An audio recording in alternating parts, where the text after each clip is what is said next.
नमस्कार दोस्तों, स्वागत है आप सभी का एक बार फिर से हमारे YouTube चैनल पर।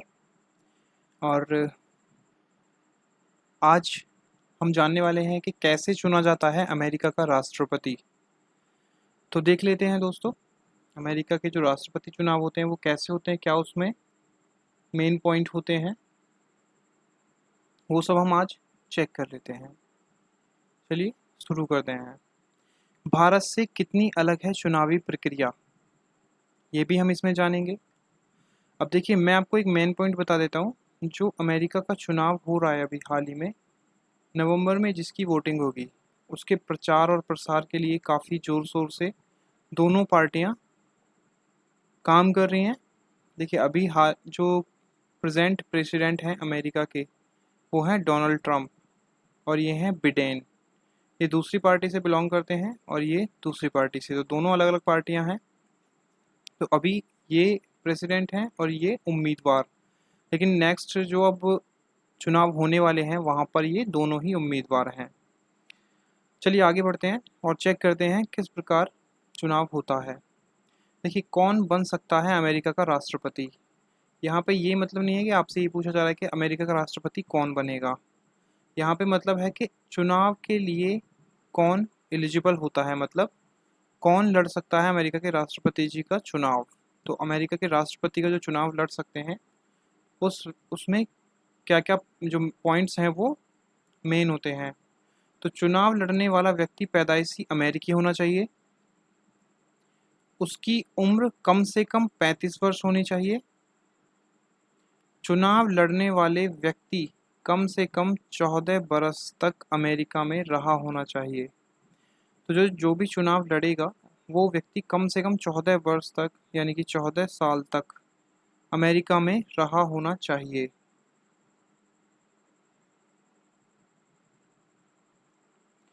तो 14 साल अमेरिका में होना चाहिए, रहा होना चाहिए उसको, तभी वो चुनाव लड़ सकता है। अब देख लेते हैं दोस्तों आगे। अगला पॉइंट है, कैसे शुरू होती है चुनावी प्रक्रिया। तो देखिए, चुनावी प्रक्रिया जो होती है वो कैसे शुरू होती है ये हम जान लेते हैं यहाँ पर। अमेरिका में दो पार्टी का सिस्टम है, जैसे कि मैंने आपको अभी बताया था, अमेरिका में दो पार्टी का सिस्टम है। पहली पार्टी है आपकी कौन सी, रिपब्लिकन। रिपब्लिकन पार्टी से कौन बिलोंग करते हैं, डोनाल्ड ट्रंप। और दूसरी पार्टी है डेमोक्रेटस। डेमोक्रेटस से कौन बिलोंग करते हैं, बिडेन, जो कि अभी उम्मीदवार हैं। तो अमेरिका में सिर्फ दो ही पार्टी का सिस्टम है, पहली रिपब्लिकन और दूसरी डेमोक्रेटस। दोनों पार्टियों को अपनी अपनी तरफ से एक व्यक्ति को राष्ट्रपति पद का उम्मीदवार बनाना होता है, जिसे जनता वोट देती है। अब देखिए, यहाँ पे ये जरूरी नहीं है कि जनता ही इनको वोट दे। यहाँ पे एक सिस्टम और होता है, वो मैं आपको आगे बताने वाला हूँ इसी वीडियो में। तो आप बिल्कुल वीडियो को ध्यान से देखिएगा, इसके संबंधित क्वेश्चंस भी जो हैं वो आते हैं। तो दोनों पार्टियों की अपनी अपनी तरफ से एक व्यक्ति को राष्ट्रपति पद का उम्मीदवार बनाना होता है, जिसे जनता वोट देती है। लेकिन इस उम्मीदवार को चुनने से पहले भी एक लंबी प्रक्रिया है, क्योंकि राष्ट्रपति तो हर कोई बनना चाहता है, लेकिन कोई उम्मीदवार कैसे बनेगा इसका चयन भी जनता या पार्टी के समर्थक करते हैं। अब देखिए, उम्मीदवार चुनने से पहले भी एक लंबी प्रक्रिया होती है।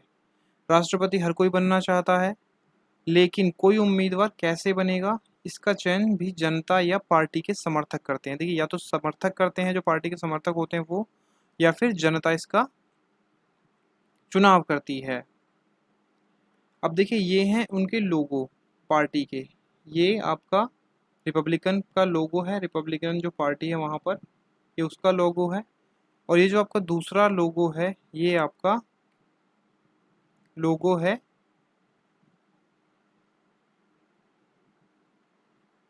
डेमोक्रेटस पार्टी का। तो डेमोक्रेटिक जो पार्टी है डेमोक्रेटस, उससे कौन चुनाव लड़ रहे हैं, बिडेन। बिडेन अभी मुख्य चेहरा है, लेकिन अभी निश्चित नहीं हुआ है। अगला हमारा पॉइंट आता है प्राइमरी और कॉकसस। देखिए, ये जो प्राइमरी और कॉकसस हैं, ये किसी पार्टी या किसी भी व्यक्तित्व के नाम नहीं हैं, ये चुनावी प्रक्रिया हैं। ये दो प्रक्रिया वहाँ पे होती हैं, प्राइमरी और कॉकसस। तो पहले हम बात करते हैं प्राइमरी की, पार्टी का उम्मीदवार तय करने के लिए दो तरह के चुनाव किए जाते हैं, पहला प्राइमरी और दूसरा कॉकसस। इसमें पार्टी का कोई भी कार्यकर्ता राष्ट्रपति पद के चुनाव के लिए खड़ा हो सकता है, उसे सिर्फ अपने समर्थकों का साथ चाहिए। तो देखिए ये किस में है, ये प्राइमरी में है, हम प्राइमरी की बात कर रहे हैं यहाँ पे। प्राइमरी जो चुनाव प्रक्रिया होती है उसमें पार्टी का कोई भी कार्यकर्ता राष्ट्रपति पद के चुनाव के लिए खड़ा हो सकता है, उसे सिर्फ अपने समर्थकों का साथ होना चाहिए, समर्थकों का साथ चाहिए होता है उसे। अब देखिए प्राइमरी चुनाव जो होता है उसमें और भी जानकारी चेक कर लेते हैं। प्राइमरी चुनाव राज्य सरकारों के अंतर्गत कराए जाते हैं, जो कि खुले और बंद रूप से भी कराए जाते हैं। तो देखिए मैं आपको बताता हूँ प्राइमरी जो चुनाव होते हैं वो खुले और बंद रूप से कैसे होते हैं। ये जो खुले रूप से चुनाव होते हैं उसमें जनता का वोट होता है, जो प्रतिनिधि होते हैं हर राज्य के। यहाँ पे लिखा हुआ है चुनाव राज्य सरकारों के अंतर्गत कराए जाते हैं खुले और बंद रूप में। तो देखिए खुले रूप में जो होते हैं उसमें जनता वोट करती है, और जो बंद रूप से होते हैं उसमें सिर्फ जो पार्टी के सदस्य होते हैं, प्रतिनिधि जो होते हैं, सिर्फ वो ही वोट करते हैं राष्ट्रपति का चुनाव करने के लिए। बंद रूप में कौन करते हैं, सिर्फ पार्टी के प्रतिनिधि। और जो खुले चुनाव होते हैं वो खुले रूप से उसमें जनता वोट करती है। अब देखिए कॉकसस सिस्टम में क्या होता है, यह चुनाव पार्टी की तरफ से ही कराए जाते हैं। इसमें पार्टी के समर्थक एक जगह इकट्ठे होते हैं और अलग अलग मुद्दों पर चर्चा करते हैं। उसके बाद राष्ट्रपति उम्मीदवार के लिए खड़े हो रहे व्यक्ति की बात सुनते हैं। उसके बाद उसी सभा में हाथ खड़े कर कर एक उम्मीदवार को समर्थन दे दिया जाता है। हालांकि ऐसा बहुत ही कम राज्यों में होता है। देखिए ये जो कॉकसस सिस्टम है उसमें क्या होता है कि पार्टी जो होती है उसके समर्थकों के द्वारा एक चयन किया जाता है राष्ट्रपति पद के उम्मीदवार के लिए।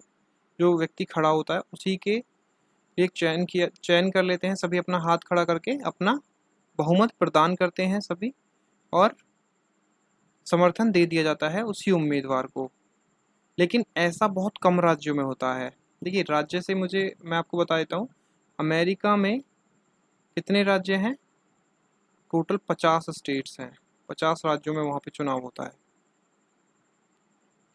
अब देखिए एक नोट है यहाँ पे, ये बात आपको याद रखनी है, अमेरिकी चुनाव सिस्टम में एक पेच ये भी है कि वहाँ पर एक वोटर को चुनाव से पहले कुछ समय के लिए एक पार्टी के लिए रजिस्टर करना पड़ता है, तभी वह इस तरह के प्राइमरी या कॉकसस चुनावों में हिस्सा ले सकता है।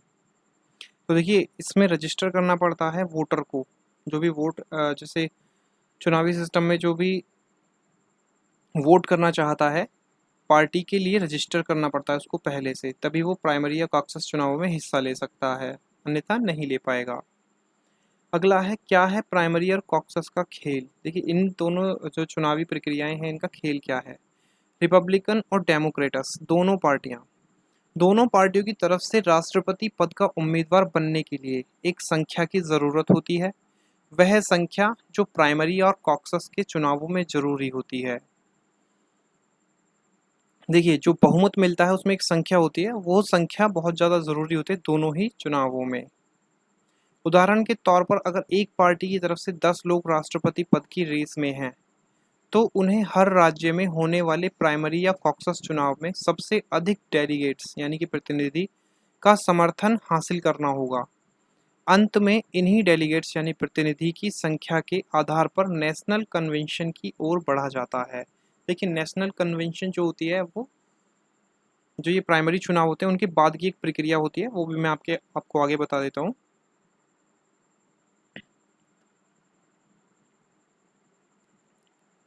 अब 2020 में डेमोक्रेटस के कुल डेलीगेट्स की संख्या 3979 है और जीतने के लिए 1991 की ज़रूरत है। जो डेमोक्रेटस पार्टी है 2020 में उनके कुल प्रतिनिधि की संख्या 3979 है, और उनको जीतने यानी कि राष्ट्रपति उम्मीदवार बनने के लिए, राष्ट्रपति पद के लिए उन्हें 1991 की ज़रूरत होती है। और इसी जबकि रिपब्लिकन के कुल डेलीगेट्स यानी प्रतिनिधि की संख्या 2550 है और उन्हें उम्मीदवार बनने के लिए 1276 की ज़रूरत होती है। यानी कि अगर 1276 का प्रतिनिधि है, 1276 प्रतिनिधि का समर्थन है, तो वो राष्ट्रपति पद के उम्मीदवार बन सकते हैं। और यहाँ पे अगर डेमोक्रेटस पार्टी में 1991 प्रतिनिधि का समर्थन है तो राष्ट्रपति पद के उम्मीदवार बन सकते हैं। नेशनल कन्वेंशन और उपराष्ट्रपति पद का उम्मीदवार। अब देखिए नेशनल कन्वेंशन क्या होता है। दोनों पार्टियों की तरफ से राष्ट्रपति पद का उम्मीदवार कौन बनेगा, लेकिन इसका आधिकारिक ऐलान नेशनल कन्वेंशन में होता है। देखिए नेशनल कन्वेंशन एक तरीके का मीटिंग होती है जो समर्थन के बाद की जाती है। अब उस मीटिंग में क्या होता है, डेमोक्रेटस का नेशनल कन्वेंशन हमेशा जुलाई में होता है और रिपब्लिकन पार्टी का अगस्त के महीने में। अब देखिए जो डेमोक्रेटस पार्टी है इसका नेशनल कन्वेंशन हमेशा जुलाई में होता है और रिपब्लिकन का कब होता है, अगस्त के महीने में। तो नेशनल कन्वेंशन में पार्टी की सर्वोच्च टीम उम्मीदवार का ऐलान करती है, फिर राष्ट्रपति पद का उम्मीदवार अपने समर्थकों के सामने एक भाषण देते हुए उम्मीदवारी को स्वीकार करता है और इसके साथ अपनी मर्जी से चुने हुए उपराष्ट्रपति पद के उम्मीदवार का ऐलान करता है। यानी कि जो राष्ट्रपति पद का उम्मीदवार होता है वो अपनी मर्जी से चुने हुए उपराष्ट्रपति पद के उम्मीदवार का ऐलान करता है और यहाँ से अमेरिकी राष्ट्रपति चुनाव की असली प्रक्रिया शुरू होती है, जब पार्टी की ओर से चुना गया राष्ट्रपति पद का उम्मीदवार पूरे देश में प्रचार करने के लिए निकलता है। यानी कि प्राइमरी और कॉकस चुनावी प्रक्रिया के बाद में राष्ट्रपति पद का उम्मीदवार पूरे देश में प्रचार करने के लिए निकलता है। अब राष्ट्रपति चुनाव और इलेक्टर। अमेरिकी जनता हमेशा नवंबर के पहले सप्ताह में राष्ट्रपति पद के लिए मतदान करती है, यानी कि नवंबर में जो अब आने वाले हैं चुनाव। लेकिन यह मतदान सीधे उम्मीदवार के लिए नहीं किया जाता। देखिए अब सीधे उम्मीदवार यानी कि जैसे डोनाल्ड ट्रंप अपनी पार्टी के उम्मीदवार हैं तो ये डायरेक्ट जो मतदान होगा उनके लिए नहीं होगा, इलेक्टर के लिए किया जाएगा। ये उनके प्रतिनिधि जो होते हैं उनके लिए किया जाता है। अमेरिकी जनता सबसे पहले स्थानीय तौर पर एक इलेक्टर का चुनाव करती है। यह अमेरिकी राष्ट्रपति पद के उम्मीदवार का प्रतिनिधि होता है। अब इसके समूह को इलेक्टोरल कहते हैं। इलेक्टोरल कॉलेज कहा जाता है। यानी कि किसके समूह को, इलेक्टोरल के जो आपके इलेक्टर हैं उनके समूह को इलेक्टोरल कॉलेज कहा जाता है, जिसमें कुल 538 सदस्य होते हैं जो अलग अलग राज्यों से आते हैं। जनता सीधे तौर पर इन्हीं सदस्यों को चुनती है जो आगे जाकर राष्ट्रपति का चुनाव करते हैं। जब अमेरिकी जनता एक बार अपने इलेक्टर को वोट दे देती है तो उसका राष्ट्रपति पद के चुनाव में कोई हाथ नहीं रहता। देखिए एक बार जनता ने वोट कर दिया अपने इलेक्टर के लिए तो इलेक्टर के ऊपर डिपेंड होता है कि वो किसको राष्ट्रपति बनाएंगे। उसके बाद जो जनता होती है देश की उनके हाथ में कुछ नहीं रहता। सिर्फ यह इलेक्टर पर निर्भर करता है कि वह किसे राष्ट्रपति बनाना चाहता है। राष्ट्रपति बनने के लिए किसी भी उम्मीदवार को 270 से अधिक इलेक्टर्स के समर्थन की ज़रूरत होती है। जैसे कि देखिए अभी आपने देखा यहाँ पे 538 इलेक्टर होते हैं और जो राष्ट्रपति बनने के लिए नीड होती है वो 270 से अधिक इलेक्टर्स के समर्थन की ज़रूरत होती है। जिसके पास 270 से अधिक का आंकड़ा होता है वह व्यक्ति 20 जनवरी को अमेरिका के राष्ट्रपति या उपराष्ट्रपति पद की शपथ लेता है। तो 270 से अधिक इलेक्टर्स का जिसके भी पास में समर्थन होगा वो राष्ट्रपति घोषित कर दिया जाएगा और 20 जनवरी को अमेरिका के राष्ट्रपति या उपराष्ट्रपति पद की शपथ लेता है। अब डेमोक्रेटस पार्टी से कौन कौन जो मुख्य अभी जिनके चेहरे सामने हैं राष्ट्रपति पद के उम्मीदवार के लिए वो कौन कौन है। सबसे पहले नंबर पर हैं जो बिडेन, दूसरे नंबर पर हैं बर्नी सैंडर्स, तीसरे नंबर पर हैं एलिजाबेथ वॉरेन और चौथे नंबर पर हैं पीट बुटेगेग। अब रिपब्लिकन पार्टी से कौन कौन है? सबसे पहला चेहरा है डोनाल्ड ट्रंप का, जो कि हाल अब राष्ट्रपति भी हैं, वर्तमान राष्ट्रपति। दूसरा है बिल वेल्ड का। तीसरे नंबर पर हैं जो वाल्स और चौथे नंबर पर रॉकी दे ला फ्यूंटे। अब देखिए दोस्तों, मैं इसी के साथ में ये जो अमेरिका के राष्ट्रपति पद का चुनाव कैसे होता है वो कंप्लीट हुआ। राष्ट्रपति पद की शपथ कब ली जाती है, ये क्वेश्चन भी बन सकता है। तो कब ली जाती है? 20 जनवरी को। तो दोस्तों इसी के साथ में देखिए मैं आपको बताना चाहता हूँ, वीडियो के अंत में मैं यहाँ पे आपको एक क्वेश्चन दे रहा हूँ। जो क्वेश्चन है उसका अपना वैल्यूएबल कमेंट करके हमें आंसर जरूर शेयर कीजिएगा कमेंट बॉक्स में। अगर अभी तक आपने हमारे चैनल को सब्सक्राइब नहीं किया है तो सब्सक्राइब कर लीजिएगा चैनल को। बेल आइकन को प्रेस करना बिल्कुल मत भूलिएगा। जीके से संबंधित नई नई वीडियोस आपको इस पर मिलती रहेंगी, जीके और करंट अफेयर्स। तो आज का जो हमारा प्रश्न है दोस्तों, जिसका आपको कमेंट बॉक्स में आंसर देना है, वो है किसके काल को मुगल चित्रकला का स्वर्ण काल कहा जाता है? तो किसके काल को कहा जाता है दोस्तों? इसके ऑप्शंस हैं अकबर के काल को, जहांगीर के, औरंगजेब या फिर शाहजहां। जो भी आंसर आपका है आप हमें कमेंट बॉक्स में ज़रूर कमेंट करके बताइए। जिसका भी आंसर सही होगा नेक्स्ट वीडियो में उनका नाम भी लिया जाएगा। मैं कोशिश करूंगा सभी के नाम लेने के लिए नेक्स्ट वीडियो में, और नेक्स्ट वीडियो में इसका मैं सही आंसर भी आपको बताऊंगा, तो आप वहां से चेक भी कर सकते हैं आपका जवाब सही है या नहीं। नेक्स्ट वीडियो में दोबारा मिलते हैं किसी नए क्वेश्चन के साथ में और किसी नए अपडेट जीके क्वेश्चन के साथ में। तो दोस्तों चैनल को सब्सक्राइब जरूर कर लीजिएगा। वीडियो अगर पसंद आई तो लाइक कर दीजिए, वीडियो को शेयर करना बिल्कुल मत भूलिएगा। वीडियो को देखने के लिए बहुत बहुत धन्यवाद। नेक्स्ट वीडियो में दोबारा मिलते हैं, तब तक के लिए नमस्कार।